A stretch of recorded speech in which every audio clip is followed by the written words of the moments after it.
Nah ini bos kecil sekarang udah gede ya. Kelas berapa dek? Kelas 3. Ini yang dulu kira-kira 1 tahun yang lalu kesini masuk ke unit NLR Adiputro. Ini sekarang ngirim unit lagi lihat karoseri. Ini karoseri Hartono ini dek. Nih mobil mana dek? Di luar dek. Nih mana mobilnya?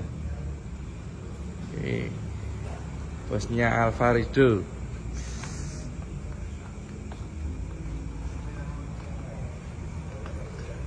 Yo, itu. Ini unit kedua. DT 4000i lagi.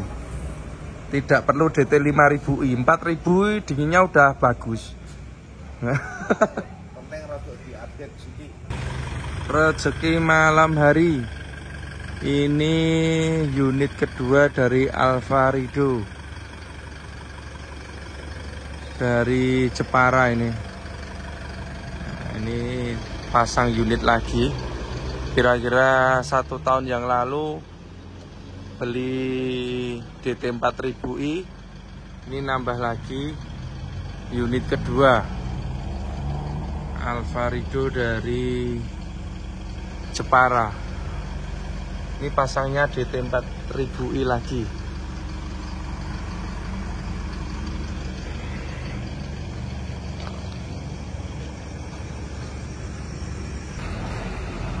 Halo, selamat siang Sobat Deren Teknik AC. Kali ini kami ada beberapa unit pemasangan, kemudian ada juga upgrade AC. Nah, ini ada Canter Euro 4, ini dari Semarang, upgrade AC. Jadi ini sudah ada AC-nya bawaan pakai M10 atau M10, ini Euro 4. Cuma AC-nya kurang dingin. Sudah kami sarankan untuk dikembalikan, dan hasilnya masih tetap sama, kurang dingin. Akhirnya dibawa ke sini untuk dibuat super dingin. Jadi ini kita upgrade untuk AC-nya. Kemudian ini ada truk Canter ini dari Jogja. Ini pasang AC-nya Denso full spec. Ini dump truck ya, dump truck Canter Super HDX. Selanjutnya untuk yang di dalam ini ada beberapa unit servis. Ini ada Innova ini dari Sragen, servis besar, bongkar semua ini. Kemudian ini ada dari Sragen lagi, ada Jumbo, Jumbo NLR Euro 4 Adiputro. Ini pasang AC-nya DT 5000. Kemudian ini ada NLR Euro 4 juga. Ini dari Jepara. 2 unit ini dari Jepara. Pasangnya ini DT 4000i. Kemudian ini juga DT 4000i. Ini miliknya Alvarido. Alvarido ini pasang unit yang kedua. Jadi unit yang pertama kira-kira 1 tahun yang lalu pasang AC-nya DT 4000i. Setelah dicoba, dites, ini nambah lagi 1 unit dan AC-nya masih tetap minta pakai DT 4000i. Nah, jadi DT 4000i aja udah cukup untuk dinginnya. Ini yang dari Jepara, ini juga 4000i.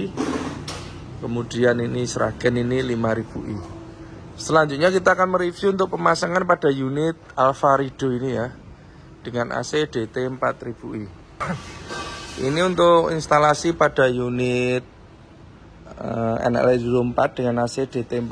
Nah, ini tipenya DT 4000i. Ini untuk pipa, ini standarnya pakai pipa aluminium.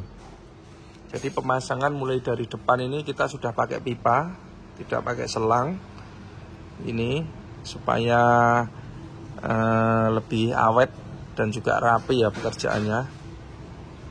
Ini pakai pipa, kemudian ini kita tekuk, kita roll kabel-kabel. Ini kabel untuk AC, jadi kita pisah.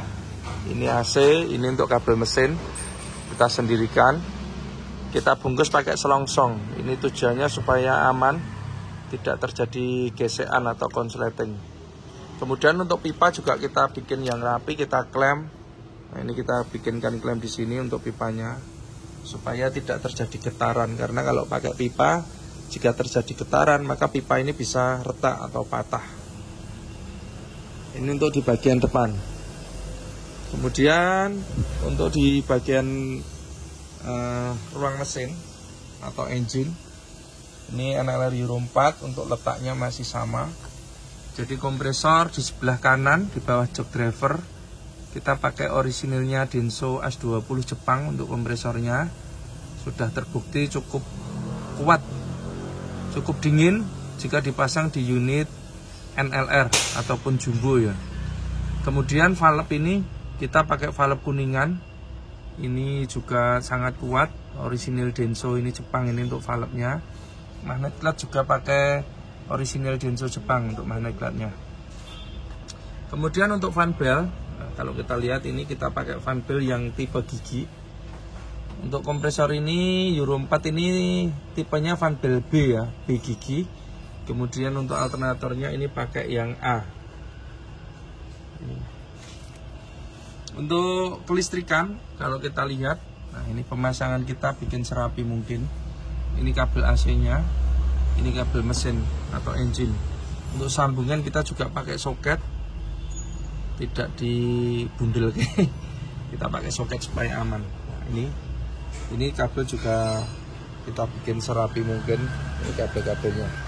Kemudian untuk alternator, jadi untuk NLR Euro 4 ini untuk mesinnya itu kelistrikannya 24 volt, untuk AC-nya 12 volt. Maka di sini kita pasangkan alternator orisinilnya Mitsubishi 120 ampere 12 volt. Ini udah cukup untuk AC DT 4000i. Untuk instalasi di sini kita lihat kerapian memang kita utamakan. Jadi ini pakai pipa, jalurnya dari tengah. Ini masih proses pengekleman ini sampai ke depan. Untuk evap depan kita pakai orisinilnya Denso, orisinil berikut ekspansinya. Kemudian untuk kelistrikan yang terbaru, ini kelistrikannya sangat mudah. Kalau mau ngecek tinggal kita lihat dari kolong, sudah kelihatan untuk sekring dan relaynya. Dan sudah kita kasih petunjuk untuk masing-masing fungsinya ya. Ini untuk kelistrikannya. Kemudian untuk evap belakang, nah ini evap belakangnya ini pakai DT 4000 ini berbahan aluminium. Dan konstruksi ini konstruksi yang terbaru, AC yang mudah dalam perawatan. Jadi kalau mau nyuci ya tinggal buka dum langsung dicuci, tidak perlu nurun ke evap, tidak perlu buang freon, jadi lebih ekonomis. Bisa dikerjakan sendiri, tidak usah ke bengkel AC. Kalau hanya untuk perawatan mencuci AC aja bisa dikerjakan sendiri. Nanti kita akan praktekkan untuk cara pencuciannya. Nah, ini AC yang sangat sederhana, simple, mudah perawatan, tetapi dinginnya luar biasa. Terbukti ini Alvarido untuk unit yang kedua tetap memakai DT 4000i. Unit yang pertama ini hampir 1 tahun sudah jalan, pakai 4000i udah dingin. Maka untuk unit kedua pemilik tetap minta pakai DT 4000i. Ini untuk interior dari Adiputro yang terbaru seperti ini.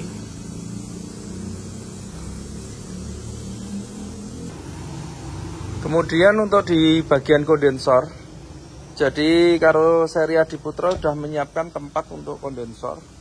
Itu di samping kiri bawah antara pintu tengah sama belakang. Ini ada tempat untuk kondensor. Sudah cukup ruangannya cukup untuk memasang kondensor DT 4000i ini. Kondensor ini pakai kondensor tipe multiflow yang cukup besar. Kemudian bracket juga kita bikin yang kuat ya, karena mobil ini dipakai untuk jalan terus, untuk wisata. Jadi kalau bracketnya nggak kuat bisa patah nanti bracketnya.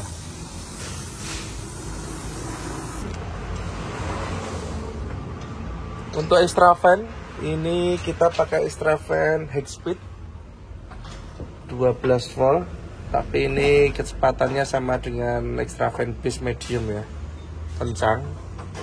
Cuma untuk sistem kelistrikan kita bikin 2 speed atau 2 kecepatan. Jadi extravert ini bisa pelan, bisa kencang, tergantung tekanan daripada refrigeran atau freon, yang mana itu juga dipengaruhi dari suhu udara luar. Jadi pada saat pagi hari atau malam atau mau hujan, kipas ini dia akan nyala pelan. Nanti suatu saat dia bisa kencang sendiri, kemudian bisa pelan lagi. Ini seperti HS komuter dan juga pada AC base.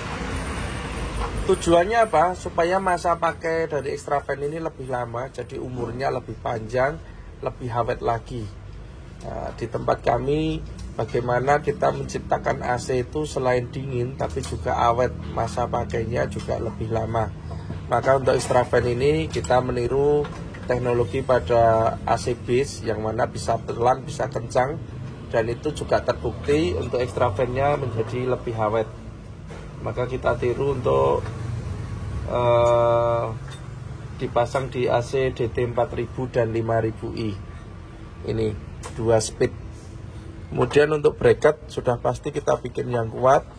Jalur pipa kalau kita lihat kita bikin serapi mungkin seperti ini. Jadi kita klem, ini kita klem, sana kita klem supaya pipa ini tidak getar.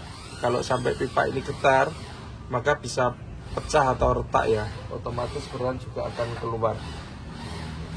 Untuk filter dryer, kalau kita lihat ini cukup panjang. Ini memang kita memakai filter dryernya AC base supaya dinginnya dapat dan juga masa pakainya juga lebih lama untuk filter dryernya ini. Ini untuk kabel-kabelnya, kabel AC, kabel extravert kita bikin yang rapi. Ini untuk jalur yang ke depan seperti ini. Jadi kita pakai pipa dan kita klem. Ini untuk tampilan di dashboard, masih sama untuk dashboardnya. Ini ada kontrol voltase untuk pengisian aki AC, saklar utama, lampu kontrol pengisian. Ini saklar AC belakang. Jadi kalau kita kontak, ini harus menyala dulu, wajib ini menyala. Kemudian ini voltasenya juga menyala. Ini fungsinya sama dengan ini. Kalau ini kontrol untuk alternator mesin atau dinamo ampere mesin. Kalau ini untuk alternator AC atau dinamo ampere AC. Ini harus menyala. Kemudian pada saat kita nyalakan, ini harus mati seperti ini. Ini juga mati. Ini fungsinya sama.